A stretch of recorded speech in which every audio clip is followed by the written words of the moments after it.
राजेश पायलट ने आपको जिस मैनेजमेंट इंस्टीट्यूट में भेजा था अमेरिका में पढ़ने के लिए, उससे जो लोग निकले उनकी लिस्ट में देख रहा था, एलन मस्क, वॉरेन बफे, सुंदर पिचाई, ये सब वो लोग हैं जिन्होंने करोड़ों अरबों डॉलर कमाए, और आप उस रास्ते पे जाने के बजाय राजनीति में आ गए। अच्छा, हमको सिखा रिया है। इस देश में अगर शिक्षित लोग, कुछ प्रिंसिपल्स, कन्विक्शंस को मानने वाले लोग और अच्छी क्वालिफिकेशन वाले लोग राजनीति में आते हैं, चाहे किसी पार्टी में भी हों, तो ये देश के लिए एक अच्छा संकेत है। अब कौन चाहेगा कि कम पढ़े लिखे लोग इस देश का नेतृत्व करें या देश में कानून बनाएं?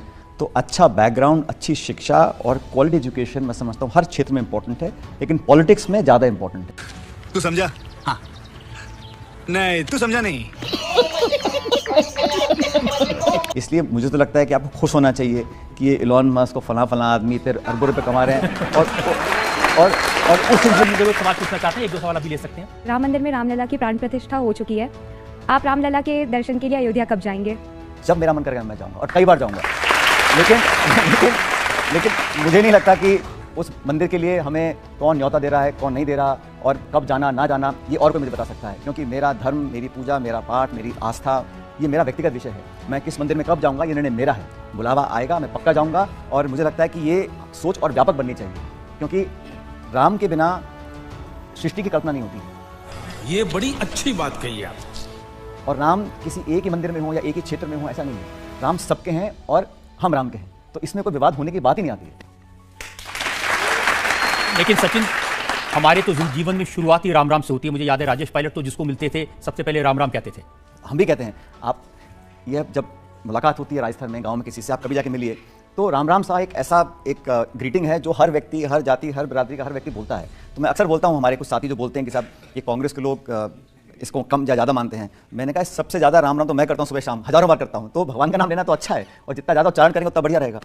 तो फिर सोनिया गांधी ने, मल्लिकार्जुन खड़गे ने, पार्टी के प्रेसिडेंट हैं, इनको जो निमंत्रण मिला था क्यों नहीं स्वीकार किया? Not bad. Now you. बहुत से ऐसे लोग हैं जिनको निमंत्रण दिया, लेकिन सवाल ये उठता है कि निमंत्रण दे कौन रहा है और क्यों दे रहा है?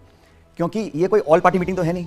ये न्यायपालिका के माध्यम से सबके संतोषजनक विचार सुनने के बाद एक निर्णय लिया, इसका सबने स्वागत किया, और हर लोगों ने खुशी खुशी मन से ये प्रसन्नता जाहिर करी कि एक भव्य मंदिर का निर्माण हो गया। लेकिन उसमें कब कौन कहाँ जाएगा, ये एक या दो लोग निर्णय लेने ठीक नहीं है, पहली बात। अब शंकराचार्य उस मंदिर के निर्माण के कार्यक्रम में नहीं जा रहे हैं, उनके अलग कारण हो सकते हैं, लेकिन हमारा दल, हमारी पार्टी, कोई भी व्यक्ति हो, जिस मंदिर में जब जाना है, जब भजन कीर्तन करने है, कब व्रत करना है, कब जो करना है, ये व्यक्तिगत निर्णय होता है। और लेकिन इसका अगर हम इस्तेमाल करें राजनीतिक दृष्टिकोण से देखें, उसको मैं कहीं ना कहीं गलत मानता हूँ। इसलिए हमें लगा कि हमारा जब मन करे तब जाएंगे, और न्योता देने वाला तो ऊपर वाला है, और जब रामलला बुलाएंगे तब जाएंगे। कौन रोक रहा है? सबका मालिक एक। ना तो वहाँ जाने को कोई मजबूर कर सकता, ना कोई रोक सकता। लेकिन ये जिस प्रकार से इसका पूरा एक मैनेजमेंट किया गया, सिर्फ और सिर्फ पॉलिटिक्स के नज़रिए से देकर किया गया, तो तमाम ऐसे नेताओं को बुलाया गया, किसी को, मुझको तो इनवाइट नहीं किया, और ना मुझे न्योता चाहिए। मेरा जब मन करे तब जाऊंगा मैं तो, और डंकी की चोट पे जाऊंगा। कौन रोकने वाला हमारे को?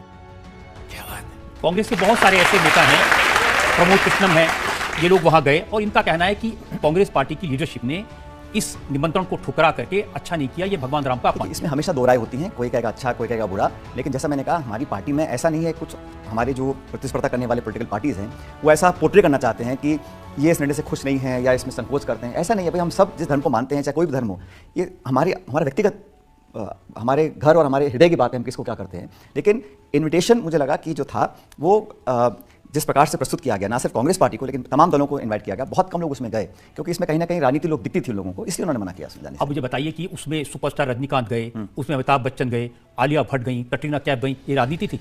उन लोग नौकरी के नाम पे भड़वागिरी कर रहे हो तुम।